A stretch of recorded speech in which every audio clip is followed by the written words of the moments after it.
Hi folks, Greg Huff here with Fantasy Fishing Insider. We got Jay Kumar on one side, we got Mark Zona on the other side. It's my old partner in crime right there. It's a reunion. Man. Reunited and it feels so good. Yeah. We're gonna bring it down low. It's a loudmouth bass reunion. How long ago was that show? Everybody keeps talking about It's it. almost 10 years. It's like 8 years or something. I'm dead serious. And but what the interesting thing is, and a lot of people ask me, is they ask how Jay's doing and stuff after, you know, a lot of the thing that happened was there she is right there. I didn't know she was going to be here. It was one of the amazing things people don't know is Jay was actually. Sorry, you come on in here. Jay was just a prop. That's right. We're not doing TV here or anything. Jay was attacked by a pit bull some time ago, Yeah. and that's why he left Loudmouth. Yeah. Exactly right. Messed up really. Anyway. So, See for that, buddy. Well, I you're got welcome. around the internet, believe it or not. Exactly. So. did you know that his tool has been predicting? Hey, ho, ho! Oh, hey. What's that? Hey. Bass Gold, not his tool. The thing about Bass Gold is we've Swami. actually started to utilize it in the Bassmaster television show, but above and beyond that, it's something before we go to the events that I'll look at, because I have my own. Anybody that's watching this right here, you all have your preconceived notion of the lake you're heading to. Right. Obviously, the lake that we're heading to is where the tournament's at, of what you think's going to win, how they're going to be caught, where they're going to be caught, even to the point geographically. Yep. Bass Gold has done that, and it's frightening because right now it's above a 90 percentile that I'm watching that it's nailed it. Spot on. And it's nailed it over information that Jay and his group, I'll say, has gathered, you know, over, I don't know how long it took them to gather the information, but it has been spot on, and it's a phenomenal tool. It is. I'm handing you $20 back. That's what I do, bud. That's right. I'm a promoter.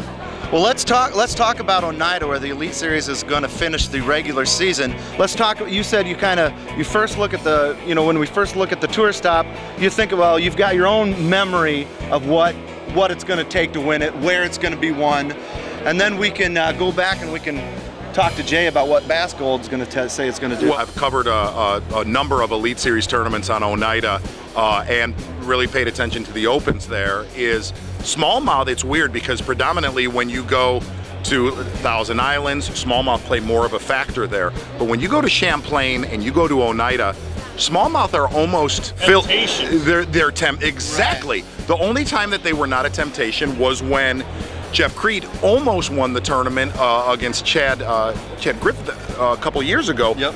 But Chad had a mixed bag. He had smallmouth and largemouth. But the thing about this is the one thing. See, I'm going to say this because I'm a smallmouth lover. Is the largemouth there now are the known. Yeah. They're the known. The secret's way out. The secret's way out. A lot of that done got biffled already. Absolutely, but here's the deal. Champlain is a hell of a lot bigger than Oneida. The thing about Oneida is, I think you'll see some fantastic largemouth stringers the first 2 days of that tournament, and I think somebody's going to have to. I think this will be a filler tournament where it'll be a mixed bag victory. Is it going to be one of those deals where you go out in the morning and do one thing and then switch? That's how every New York lake is. Every New York lake is like that.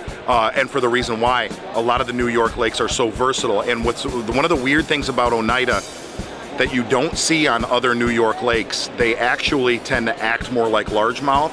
You can power fish them. Yeah. You can get down and dirty with them. And that's what makes that place unique. And to end the year off, for the Elite Series to end the year off, we went to the biggest river in the country, the Mississippi River, then up to Green Bay, and now to a natural lake, being Oneida. That's a very diverse way to end your season. Right. So whoever wins it's going to earn it. This has got to be a pretty good time to beat Dean Rojas. 10th in AOI points, heading to Oneida. You got to be happy about going to Oneida in the position that you're at right now. Yeah, I've had great luck at Oneida. Yeah, Oneida's been so good to you. Oh, it's been wonderful. It's just a great lake. I enjoy fishing that body of water.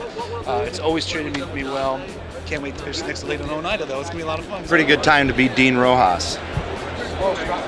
I'll let Jay go on that. Well, you know what I was going to say is what's great about Oneida is it's not like Green Bay where it favors the northern fishermen only, guys who've had experience fishing that water.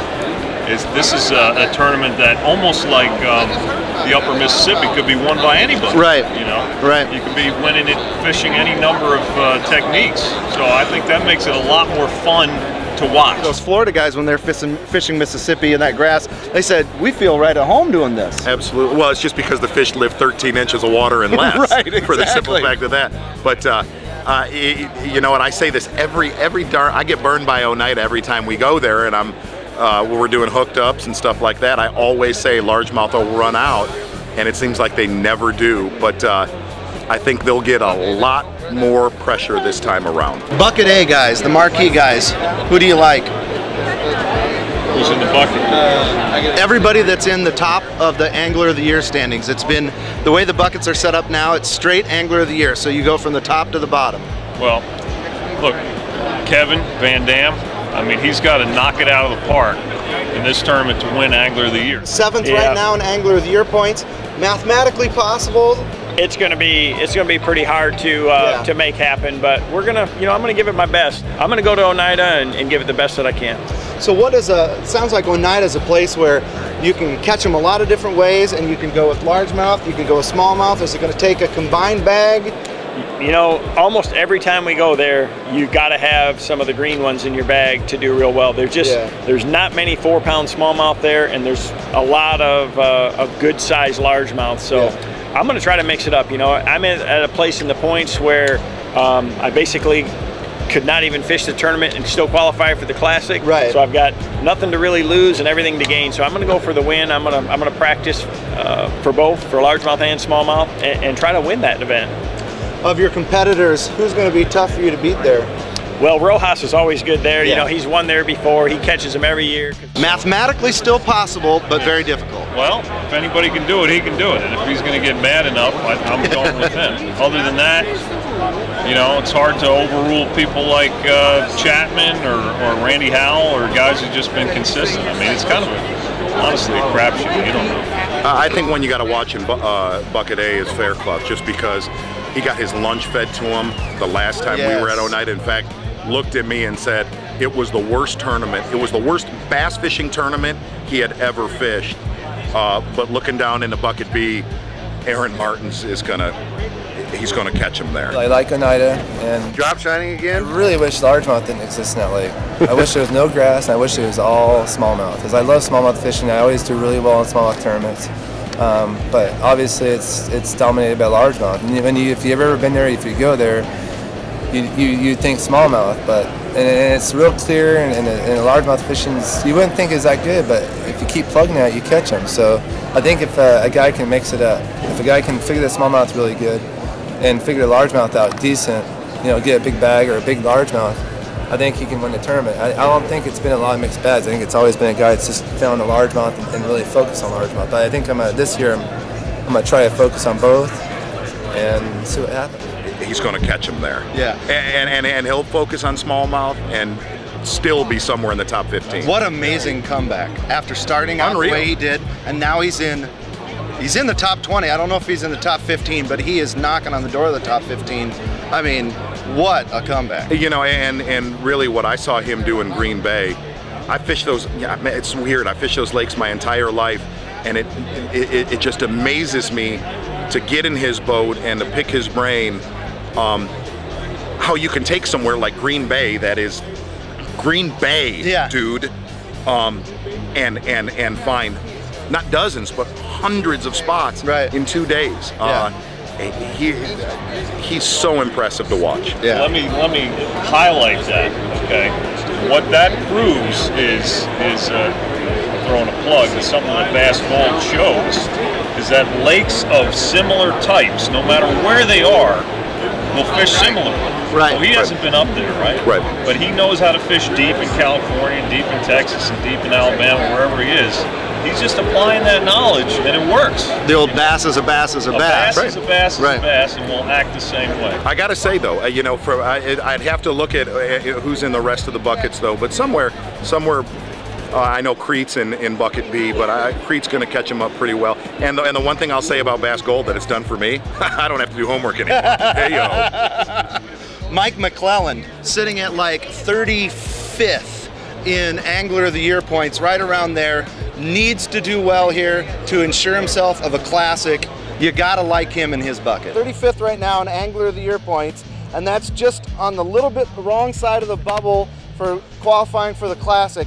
I gotta believe that you're gonna be motivated for a really good finish on Oneida and get on that classic. You know, there's probably one of two places you want to be going into the last tournament of the year. You either want to be locked or you want to be in that position that you know you have to fish your way right. in. If you're right there on the borderline, you're going to fish too conservatively, in my opinion. So the way I look at it right now, and you said it exactly right, I am one spot, 3 points out of the classic. Right. I looked at it last night, so I know what I've got to do.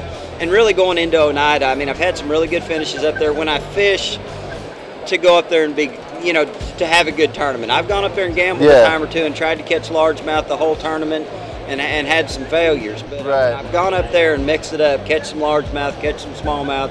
It's always gone pretty well for me. And the McStick's been a big part of getting me through Oneida a couple years. So I'm looking forward to being able to go fish my strengths. Going to be an opportunity to catch some fish, you know, swimming a jig, punching, different things like that. So I'm looking forward to going up there and having a good event and fishing my way into the classic at Grand Lake. There's some motivation there. He can't fish conservatively. I agree, but here's the thing. The thing you say, you can't fish conservative. He is going to put an enormous amount of pressure on himself. Yeah. There's a positive of that, and there's a huge negative of that. If you put Mike McClelland on in that tournament, you're gambling. You're gambling. Let's look a little bit further down into the undercards. Deeper into some issues. Bernie Schultz, bucket E, great history on Oneida. That's why I mentioned, you know, some of the Florida guys. He was a top 12 at Green Bay. Bernie Schultz ending the season strong with another top 12. You could see Bernie doing it there. Bernie does well on smallmouth, but somewhere in there, I know Chad is your returning champion. Right. Chad Griffin. Hey, you gotta give him a little bit of a nod, having some, you know, he won there. So I'm looking at those guys. Well, these guys, though, bottom line, they have to have the fire, man. You know, they all have the skill, right? They can all fish as well as one another. Wouldn't you say that's right, Z? Absolutely. Absolutely. So it comes down, not the luck in finding the spot, but the fire to win. Remember when Rick Clunn had it? He was unstoppable. Then he had it. Well, he still got it. Unstoppable. KVD. Unstoppable. So who is going to have the fire? That's what I want to see. I'm going Faircloth. Faircloth. Faircloth. All right. That's my pick, guys. He's got nothing to lose. Faircloth wants it. He wants it. Yes. You heard it right here, folks. Stay tuned to more Fantasy Fishing Insider. See that move right there?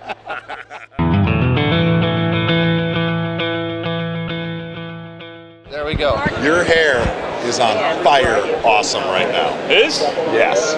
Not yours, Jay. I was going to say. Yours would not be.